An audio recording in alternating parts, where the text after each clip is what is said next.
All right, daily break and run. Here we go. Rack number one.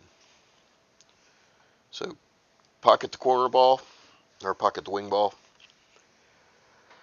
First shot here, the one ball is uh, fairly straightforward. The only thing I need to do is make sure that I don't get past the five, but I do kind of want the angle so it'll come off to the left for the three. I do hold it up, but I'm straight in, so I'm just going to stop it, take the long shot. All right, so here I have to make sure I get past the five, so I'm going to overhit this a little bit. I want to play the four in the side. Okay, so I hit a little thinner than I wanted on the three, and I came down too far for this four. So I'm looking at this, and I think that the cue being where the nine is perfect, and there's no danger in bumping this nine because it's going to roll away from the others.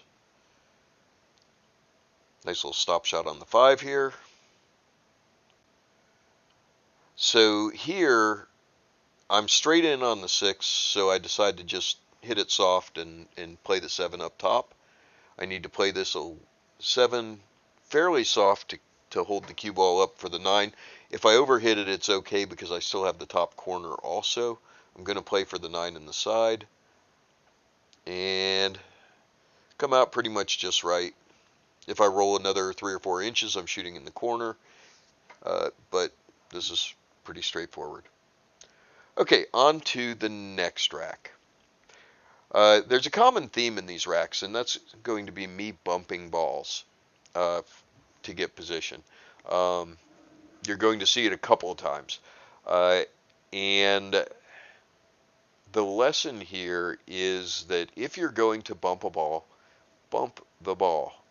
Don't baby it. I've been babying them all day and getting myself in trouble. Uh, so here, the two ball is definitely the problem ball in the rack. It doesn't go in any of the corners. It only goes in the sides. From where I'm at, it's really risky to try to get on the other side of it to play it in the on the to get short on the short side of the two is really risky. Uh, it's an easier shot to make, but it's really risky on the weave part because it has to be pretty much perfect. If I play for the side where you see me aiming the cue, if I come up short, I've still got the bank. So that's going to be the shot, and I'm just going to accept that I'm going to have to make this two in the side, and it's a fairly shallow cut or a fairly shallow angle into the side. I get close to right. I'm a little bit short of where I needed to be straight in, which is kind of what I wanted, but I'm okay with this. Play the two in the side, come out. Now I'm really this cut to the three in the side is very thin. So I'm going to put some helper English on this. This is right hand English. And I'm just going to hit to come out where I can see the four. And if I had hit it up to the center of the table, that would have been fine. Where I'm at's fine. Now there's a tendency to draw this ball. Don't do it. If you got the angle, you can just stun it and get it past the nine and not have to put draw, not take a chance on miscuing on the long draw shot.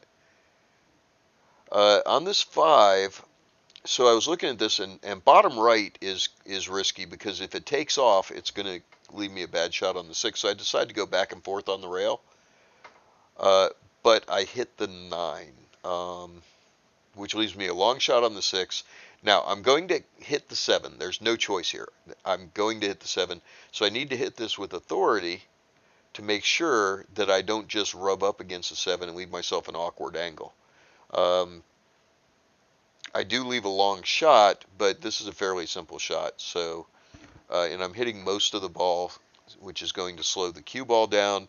And with the nine sitting out where it is, I don't have to worry about getting up to the table to that spot shot that you normally have.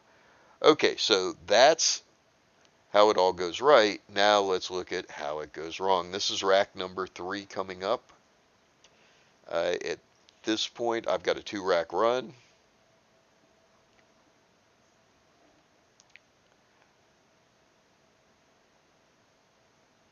I break them. I make 2 balls. I've got a good shot on the 1 in the side. The 3 is out in the open. This should be a run. So I've got a choice on this 1 ball between the side or the corner. If I shoot it in the side, I'm going to be hitting less than a quarter of a ball, and so the cue ball is going to take off and it's going to go off to the left. And I'm concerned about getting on the left side of that 3 and not having a really good shot. So I decide to shoot this up in the corner. Now I know it's going to hit the 7. I'm saying to myself, it's going to hit the 7 when I shoot this. But here's where I make the mistake. I shoot it fairly soft, I bump the 7, and I hide myself. If I hit that harder, the 7 moves out of the way. Um, Again, if you're gonna bump a ball, bump the ball. Don't baby into it. So here's my jump cue. I've been making jump shots all day. I'm okay with this shot, but it is a pretty long jump, and there's a lot that can go wrong, and it does, and I miss, and game over. See you tomorrow.